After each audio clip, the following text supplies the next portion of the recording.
Investigators, Ants in Our Pants. Chapter 1. We join our heroes on a remote island in the middle of the ocean. Have they found a supervillain's lair hidden in a dormant volcano? Or discovered a weapon of devastating power? What would bring Mango and Brash to this tropical paradise? Investigators are on vacation. This is the life, isn't it, Brash? You said it, Mango. I've been dying for some time off. Slurp. Still, I kind of wish we were here on investigation. That would make our vacation an investigation. This might be hard to swallow, Brash, but you gotta learn how to relax. Build a sandcastle or something. Sandcastle? I'm not a child, Mango. But maybe I'll go for a dip. Wait a minute, my feet are stuck. The sand. It's quicksand. That's not quicksand, it's crocodile. My former partner turned arch enemy is now a beach? Help me, Mango. Grab my head before he swallows me whole. I can't. No, I won't do that, Brash. Mango, you'll let me perish? Yes, Brash. For the greater good. Nom nom nom. Mango! Mango, Brash! Yes, not you, Robo Brash. Were you daydreaming during the presentation? Oh, I was just, grappling with the guilt you feel over Brash being unconscious in the hospital, unable to wake up? No, I wasn't. What's Bongo talking about? Ahem, may I continue, agents? Yes, sir. Sorry, General Inspector, sir. As I was saying before, Mango started snoring. Suit's most wanted criminal may have been turned into stone, but this is no time to take a vacation. And again, Suit stands for Special Undercover Investigation Teams. Had Mango not dumped concrete on Crocodile or Waffledile, far more people could be in the hospital than just Agent Brash. However, before Waffledile became a statue dial, he left the city's residents petrified with fear by this message. This is the perfect recruitment opportunity. Every villain will want to join my team if they see me on the news. The very notion of villains teaming up alarms me. A thief such as Houdino, for instance, was formidable enough on his own, but if Waffledile's message inspires criminals like him to join forces, they'd be unstoppable. Thankfully, Houdino was locked up in Suit's maximum security prison, but there's still plenty of crime brewing out there. I can smell it, even with my metal nose. For one thing, we still don't know the real villain behind the rocket launch at the Opera House, and that was 2 books ago. No spoilers, I'm still catching up. I remember that mission. We were undercover as orchestra musicians. Of course you remember. You have copies of the real Brash's memories stored in your brain. This talk of villains teaming up has reminded me of a heroic team-up that inspired me as a child. Pop and Lock. Pop was a superhero who popped crime in its jaw, and Lock was his robot dog who locked the criminals up. But even they couldn't prevent all the crime in the city. That's where Suit's new initiative comes in, the Anti-Crime Unit. Usually, you agents are called into action after a crime has occurred. But if villains of Crocodile's caliber start criming together, then after will be too late. So rather than wait for crimes to occur, the Anti-Crime Unit will catch these criminals before they can organize. How'll we do that?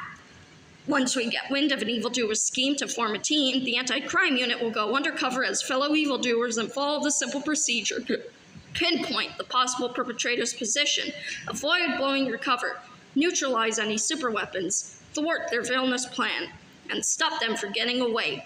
PANTS. Pinpoint, avoid, neutralize, thwart, stop. Or PANTS for short. Wait, pants or shorts? No, not shorts. Pants. Mango and Robobrash, as Suit's top agents, you'll be the first team to try out Pants in the field. We won't let Pants down, sir. Now, I feel I must remind everyone the harsh truth that good agents can turn bad. Before he was Waffledile, and before he was Crocodile, Suit's #1 enemy was its #1 agent, Brash's former partner, Daryl. It's impossible to tell if Daryl was secretly a bad guy before he got turned into a radioactive saltine cracker. Splat! Toxic dough. Or if his evil ways stem from feeling betrayed and obsessed with the desire for revenge. Betrayal! Revenge! The only one who may know is Agent Brash, but he still hasn't woken up after nearly being digested by Waffle Daryl. I'm gonna eat you, nom nom nom! Puppets, Sea Orb? Really? Sorry, sir, I don't have video of Daryl's transformations. Anyway, Robo-Brash, since your memory is a copy of Brash's, do you have any insight into Daryl's motivations, or why he'd want villains to team up? Daryl? I feel like I don't know him. And again, C-Orb stands for Computerized Ocular Remote Butler. Yes, it can be so hard to tell if you ever truly know someone, even when you worked alongside them for years. All right, agents, time to get back to work. Dismissed. Mango and Robo-Brash, come with me to the Arms Division. Spenceptipus is working on your new anti-crime unit vests. And again, ARMS stands for Apparel, Research, and Manufacturing by Sven. Hey, where's Cilantro? I didn't see her at all in the meeting. She is a chameleon. She can blend in with her surroundings. Maybe she was in there the whole time and didn't want to be seen. Yeah, but I haven't seen her since Robo-Brash was made my partner. Let us hope Cilantro did not leave suit to be evil and do crimes like that Daryl person. Chapter 2. To be evil and do crimes. Well, I do feel neglected in the workplace. I suppose there is no harm in seeing what Tailblazers has to offer. This new old opera house isn't making a good first impression, though. Hello, Tailblazers? Anyone home? Place seems abandoned. This flyer says to bring your own snacks. You can't expect much of a turnout if you don't at least offer snacks. Especially in a dingy place infested with ants. Get off! Oof! Ow! What did I land on? Huh? Looks like a futuristic hairdryer. Could it be a super weapon? What even is this place? Screak. Eep! Good. I have the place all to myself. I wonder if my old rocket base is still intact. Wow, that rocket did more damage than what it looked like on the news. Good thing I had already abandoned this place before it accidentally launched. Something was bound to go wrong eventually. Darn ants kept gumming up the controls. Who is this guy? I took off in such a hurry I left some of my favorite stuff behind. Like this rocket. Shoot, ants. Can't have this instrument of doom falling into the wrong hands. Certainly not other villains. Or worse, lawdoers. He's an evil astronaut? If anybody else comes across one of these Tailblazers flyers like I did, I'll leave them right here. That said, this flyer and that talking waffle from TV might have the right idea. Teaming up with other villains would make it easier to conduct my next evil plan. I can't perform it solo. And this small rocket may not look like much, but it will come in handy back in my new hideout, Scaria 51. Not even tiny ants will be able to stop my magnum opus. Scaria 51? Instrument of Doom? Those don't sound good. And whatever this device is, it must also be dangerous. What do? Think, Cilantro, think. I've got to get back to this suit. Freak. What was that? Who's there? I don't see anyone. But I'm sure I heard someone. Ears must be playing tricks on me. Where was I? Oh yeah, taking this rocket to Scaria 51. Huff huff.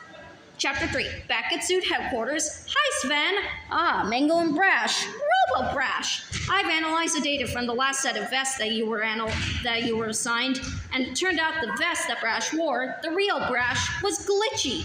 So glitchy that it burst into flames. And again, vest stands for very exciting spy technology. The camouflage nanotech in it definitely wasn't ready for the field.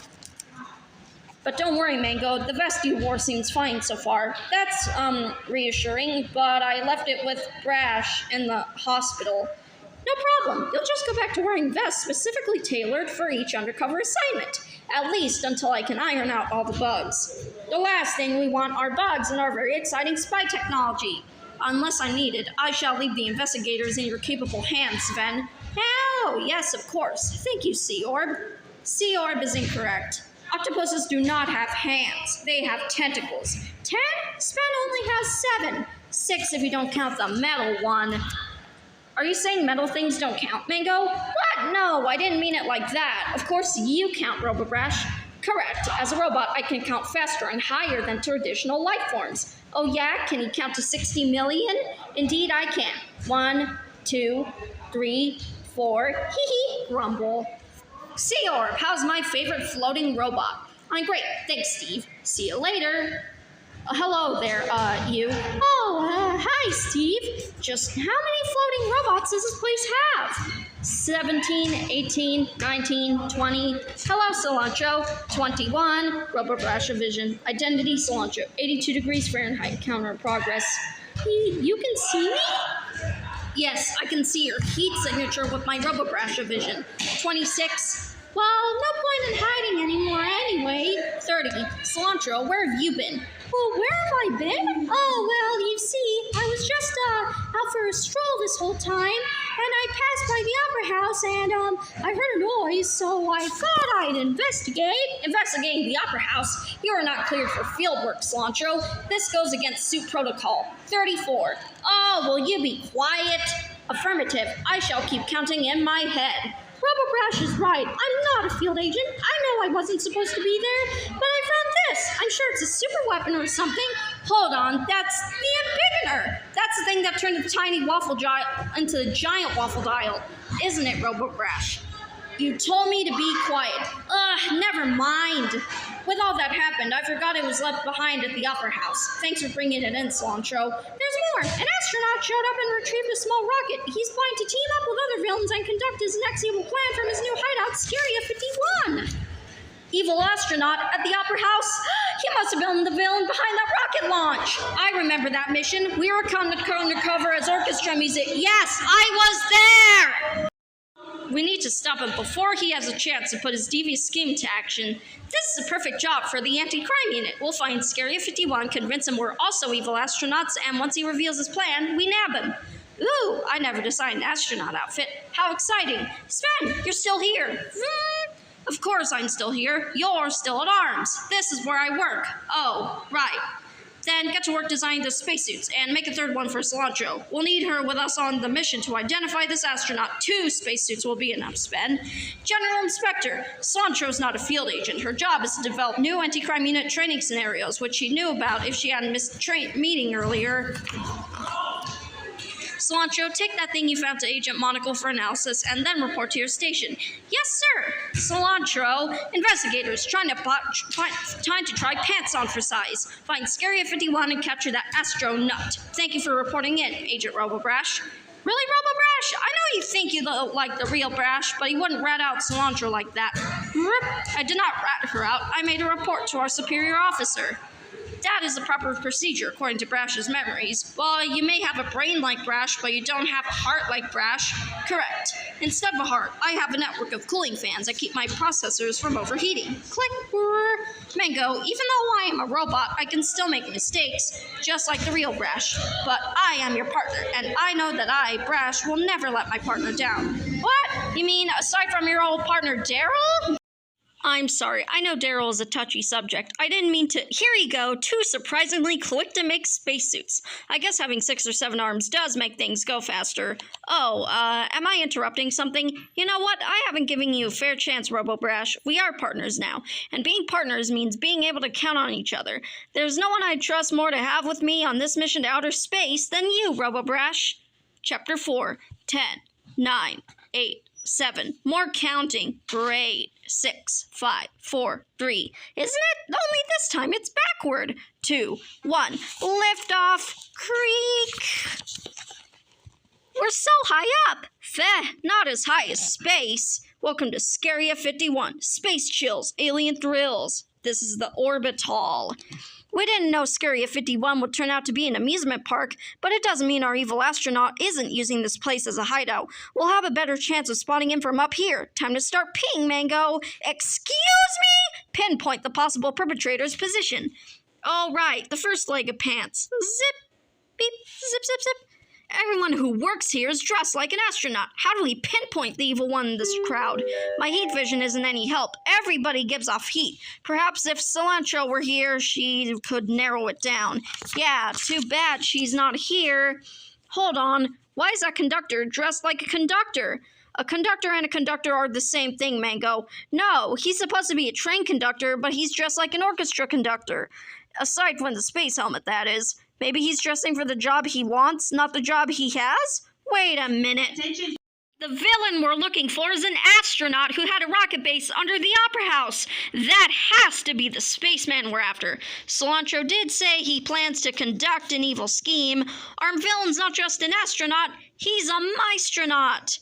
Then our P is taken care of, so that leaves our ants. Let's get down there and avoid blowing our cover once this thing starts moving again. Hey, no standing. Woe is me! It's so much work being evil all by myself. Such is the life of a villainous astronaut, it seems. You must be this tall to ride the space train.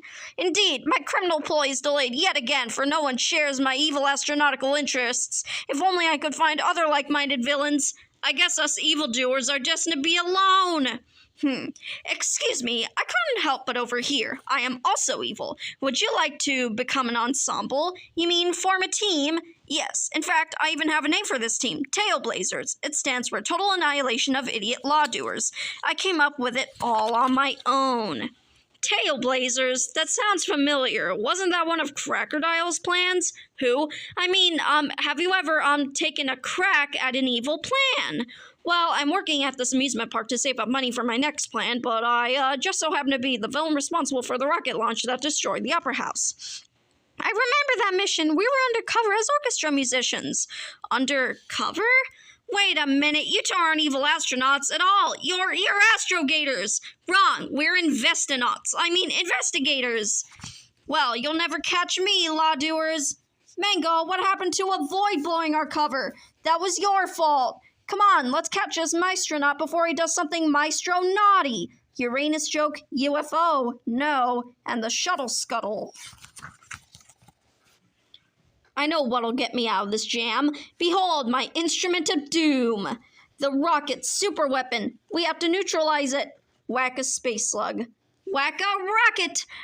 No! Whack, topple. We have a winner. Pick a rocket for a prize. No!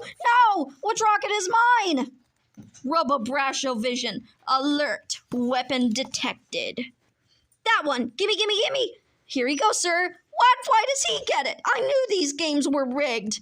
Take a bow, Maestronaut. Your rocket launch is grounded. You may have caught me, but this is just a minor setback. I'll have my encore. Chapter 5.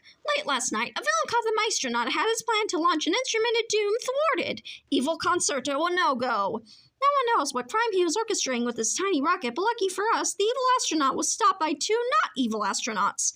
Whoever this do-good duo is, catching bad guys before they commit their evil deeds makes them a great anti-crime unit. Evil astronaut, villains these days are a bunch of space cases. Thwarted and stopped. Good job putting pants to the test, Gators. You hit a snag at avoid blowing your cover, but I'll cut you some slack. Pants and the anti-crime unit are a success. Now take that Maestronaut down to the maximum security prison and lock him up already. Welcome to Suits Maximum Security Prison. I am the prison guard, Butternut McGee. Follow me as we proceed through the 50 impenetrable cell walls that make escape from this underground fortress impossible. Mango, you caught him! Yeah, but we couldn't have done it if you hadn't learned about him on your stroll, Cilantro. Oh, well, about that, I have a bit of a confession to make. I wasn't exactly out on a stroll when I ended up at the Opera House. After Robo-Brush was chosen to be your partner, it made me feel somewhat rejected. I'm so sorry, Cilantro. I didn't know that's how you felt. Well, I ran away, I don't know, to clear my head. I came across a flyer that made me wonder if maybe there was a different path I could take. Somewhere I'd be a little more appreciated. But when I discovered the Ambiguiner and heard that astronaut talk about evil plans, I knew in my heart that I had to do what I could to stop him. And that desire to do what's right for the greater good reminded me of why I joined Suit in the first place. Well, the important thing is that you came back, Cilantro. Here we go, your new living arrangements. Hello, neighbor. Don't look so downbeat. This place is actually pretty cozy. It's the only reason why Houdino, the dinosaur escape artist, hasn't broken out of this joint. Ha! There's no escaping this place, Houdino. Nobody can break through 50 prison cell walls. Nobody! What if all the doors were left open? None of you thought to lock the doors behind you? Now I gotta walk all the way back to the other end! Anyway, sorry about not telling you all this earlier, Mango, especially about the flyer for Tailblazers. Wait, the flyer was for Tailblazers? It's what led me to the Opera House in the first place. Oh, and I just remembered. It's also why the Maestronaut showed up. He found a flyer for Tailblazers, too. Hey, you told us Tailblazers was all your idea. Did you come up with it on your own, or what? I didn't. Oh, so you had help. Evil help.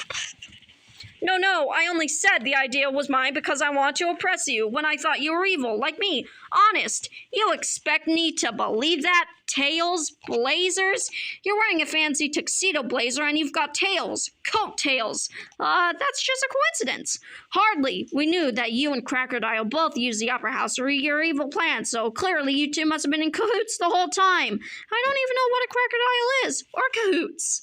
You might as well fess up.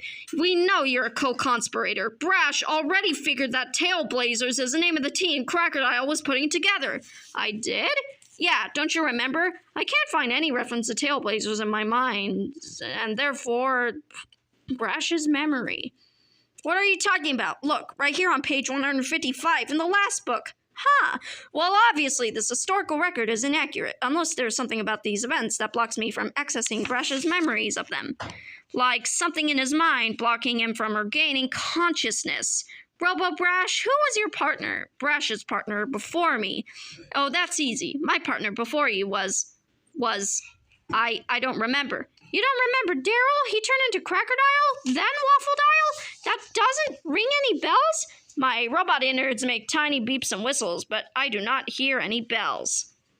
This isn't good. What is it, Mango? Somehow, Robo-Brash has no memory of anything that involves his former partner, and I'm guessing it has some connection to why the real Brash hasn't been able to wake up. Cilantro, take Robo-Brash to Monocle. Since she built him using downloads of the real Brash's memories, she should be able to find what's causing the robot's mental malfunction. The solution to getting Brash to wake up could involve a memory that's locked inside Robo-Brash's mind, and take that rocket while you're at it. Maybe Monocle can figure out what it's supposed to do. Where will you head to? I'll head to Head Scientist to see if there's anything more that can be done for the real Brash. Hey, remember to lock the doors behind you this time. Chapter 6. Dr. Hardbones, I brought the Head Scientist from the Science Factory. Any change in Brash's condition? Mango, I'm afraid not, sadly. Mango has a theory that a memory of Brash's former partner, Daryl, is what's keeping him from waking up. Can that robot copy tell you which memory it is? That's just it. Robo-Brash seems to have all of Brash's memories except any memories relating to Daryl. These memories must be so traumatic for Brash that not only are they keeping him from waking up, but his mind may have blocked them from getting copied over to the robot. Monocle is having a look at Robo-Brash back at Suit. Even if she discovers a memory that's a cause of Robo-Brash's problems, how do we find that same memory inside this Brash's mind? Wait, copies of Brash's thoughts were downloaded to give to the robot. Can we upload my thoughts to Brash, scientifically or otherwise? You could try the Seance Factory. But, Doctor, I was just at the Science Factory. No, the Seance Factory. I realize it's an odd suggestion coming from a medical doctor, but then I am a werecopter who was bitten by a news helicopter that had been cursed with rabies. So, at this Seance Factory, I'll be helped by a mystic? Oh, you know her? No, I was just guessing. Well, yes, the medium there may have some ideas about how to see into Brash's unconscious mind. Anything's worth a try. Thanks, Dr. Hardbones. I'll head to the Seance Factory right away. Slam! He does know that's the bathroom, right? Of course, he's an investigator. He gets around town by flushing himself into the sewer. Well, I hope he's out of shots. We all know what those things are usually used for. Shh. Chapter 7. Across town, Bean There Donut. Hey, the bathroom is for customers only. There's something familiar about this place. Welcome to the world of seance. Hello, I'm looking for the mystic. And you found her. I am the mystic. But I got married, so I'm Mrs. Tick now, which will finally stop people from mistaking me for Miss Stick over there. Hello. And you're a medium? That's right. I may be small for a medium, but I'm big for a tick. Now, what brings you here, mister? Mango, my friend Brash is in the hospital. Something's going on inside his head that's keeping him from waking up. Both medical science and science haven't worked. I'm hoping you know of a way to see into his mind and help him. See into your friend's unconscious mind? That isn't exactly the usual sort of thing we do at the Seance Factory. But where science has failed you, seance will prevail. Follow me. For the Seance Factory, you certainly have a lot of projects. Those don't say project, they say project. As an astral projection, I'm going to project your consciousness into your friend's unconsciousness. Okay, sounds simple enough. have a seat in here. Huff, huff, huff. Would you like help with that? Oh, now you ask. Sorry, say, that sure is a shiny crystal ball. Wait a minute, this is a bowling ball. Yeah, this place used to be a bowling alley, so we just painted all the bowling balls silver. The Strike Factory. But that's not important. They're just for show anyway. Close your eyes, Mango. Think about your friend, Brash, in the hospital. Your thoughts to his thoughts. Your mind to his mind. Picture yourself. Hey, you're not going to hypnotize me, are you? Focus, Mango. Keep your eyes shut. Picture yourself someplace warm, comfortable, relaxing. Now, open your eyes. Wow, I'm on a beach, just like in the daydream I had. Wait, how do I know I'm in Brash's mind and he's he's in my mind? Both your minds are connected. So, don't ask so many questions. Okay, but where? Do you want to build a sandcastle? Oh, hello there. I'm Mango. What's your name? I'm Brash. Baby Brash! I'm not a baby, I'm 3 years old. So adorable. You never really go into that chin, though, do you? Brash must have regressed into a child as some sort of coping mechanism. Come on, let's go and play. I'm sorry, Brash, but playtime is over. You have to wake up now. No, I don't want to wake up. If I wake up, the monster will get me. Monster? You must mean... Stomp, stomp, stomp. Oh no, he found me again. Quackadile is going to eat me. Quackadile? Has your arch enemy been combined with a duck? Stomp, stomp, stomp. Not Quackadile, Quackadile. Whatever, I don't need to find out. Run, baby Brash. Scoop. Let's go faster. Brash, over here. Hang the door. My friend will protect us. Slam. Whew, that was close. Boy, it sure is dark in here. Brash? Who did you find out there? He said his name is Mango. Mango, this is my best friend, Daryl. Chapter 8. Back at Suits Underground Headquarters, here we are, Monocle's Laboratory, or as she calls it, the Monoclab. Monocle, are you busy? Cilantro, you're back, and with RoboBrash. Monocle, I have brought you the Maestronaut's Instrument of Doom for analysis. A rocket, fun, that'll be a nice break from debugging this embiggener. Actually, Monocle, that's not the only reason we're here. RoboBrash seems to have no memory of his partner, Daryl. Who? See? Any mention of Daryl, or Crackerdile, or Waffledile, and he draws a blank. Anyone can draw a blank, Cilantro. You want a challenge? Try drawing a horse. Have a seat over there, RoboBrash. Let's take a look under the hood. Plug. RoboBrash, do you remember walking into my lab and giving me the rocket? Tap, tap, tap. That happened 2 pages ago. Of course I remember. Okay, he's able to create and access new memories. Now let's see what's wrong with his old memories. Tap, tap, tap. All of Brash's old memories are intact, but he can't access any memory directly related to Daryl because they've been locked inside one giant file. Then the memories are still there? Yes, but since he can't access them, it's kind of like he's forgotten them. How so? When you forget something, it doesn't mean the thoughts aren't still buried in your head somewhere. You may not even realize you've forgotten them, but then you'll see or hear or smell something and bam! Just like that, those memories suddenly come rushing back. For RoboBrash, these forgotten memories can't be remembered unless something specific triggers them. Okay, but what made RoboBrash forget Daryl to begin with? Well, the head scientist would make copies of Brash's memories after Brash was already in the hospital. If Brash had pushed these memories out of Daryl way down into his subconsciousness and locked them away in his own mind, then when they were uploaded to this robot's mind, they'd have gotten locked away as well. This robot? I'm right here, you know. So, RoboBrash can't remember Daryl because the real Brash doesn't want to remember Daryl? Who? Exactly.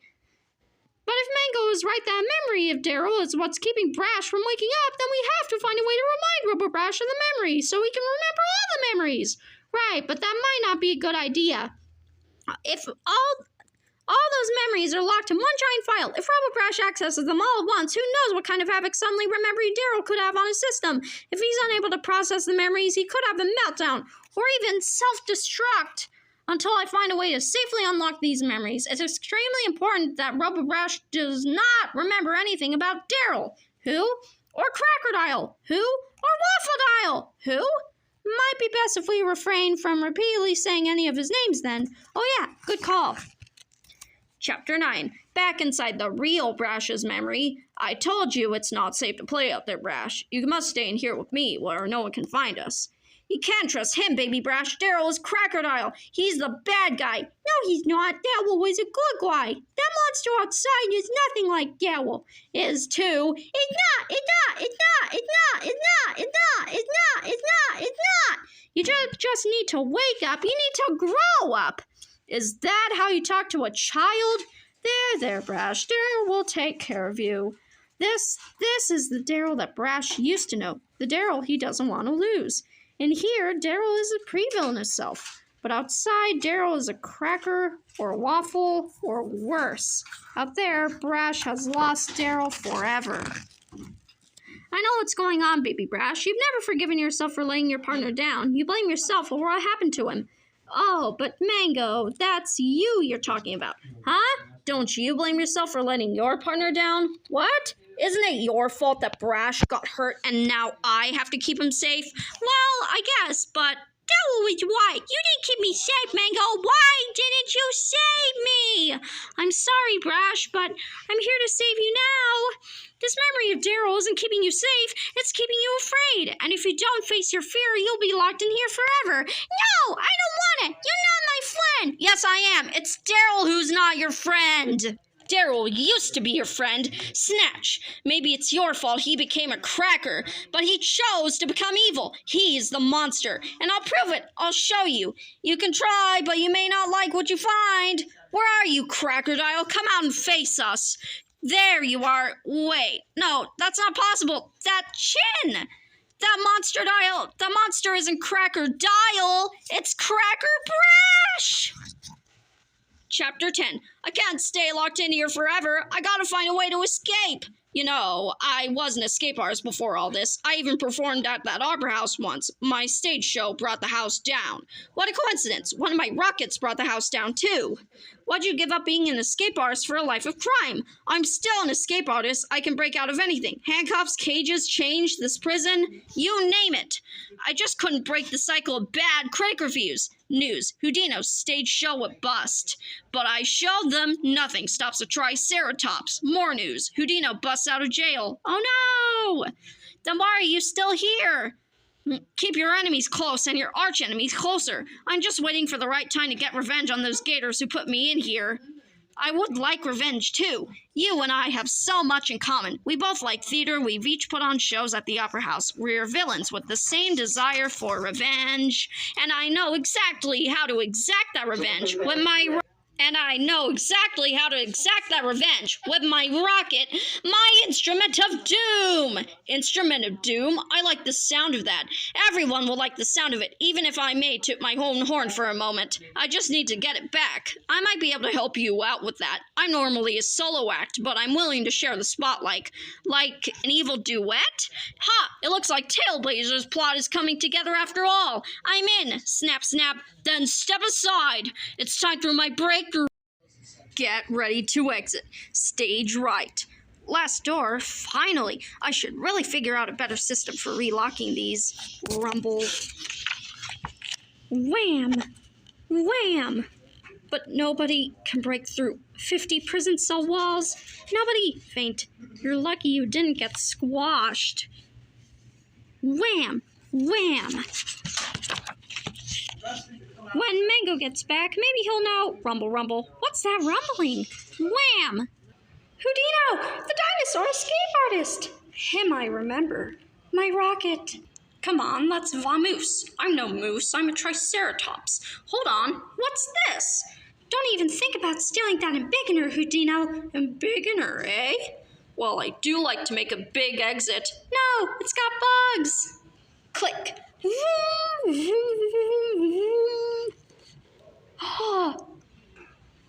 What's happening? Rumble, rumble, rumble. What's that rumbling?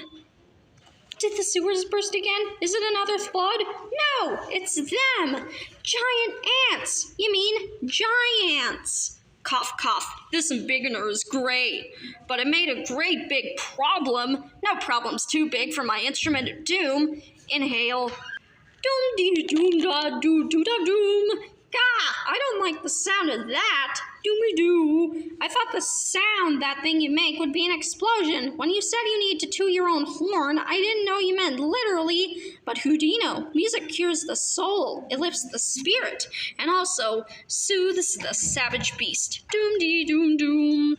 Come on, Houdino, want to ride? Not if I have to listen to that obnoxious thing. I'd rather walk. I guess not everyone appreciates classical music, but I'm open to destructive criticism. Well, I like to make rhymes and do crimes. Ka-ching! Plus, I could really make some big money with this baby. Then let us go forth and conquer the city with our own anti-crime unit.